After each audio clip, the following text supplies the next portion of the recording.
Welcome to Burlap Teachers. Enjoy the video. You start by selecting the rows you want to color.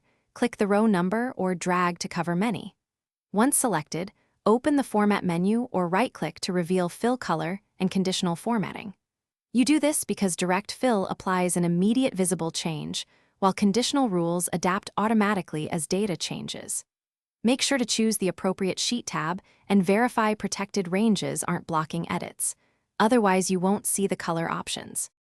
Now apply either a direct fill or a conditional rule. For a static look, pick the paint bucket and choose a color. This is quick and permanent until changed.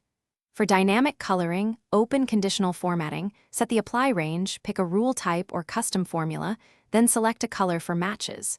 You do conditional rules when data may change, since formulas keep highlights accurate. Once configured, press Done and inspect a few rows to confirm correct behavior. Finish by reviewing rule precedents and removing conflicting fills. If colors don't appear, make sure the conditional formatting rule range matches your rows, and that formulas use proper absolute or relative references. For example, $A1 versus $1, so rules evaluate each row correctly. Also check that no protected range blocks formatting and that the sheet isn't in view-only mode. If problems persist, temporarily clear direct fills to confirm. Thanks for watching. Consider subscribing if this video helped you.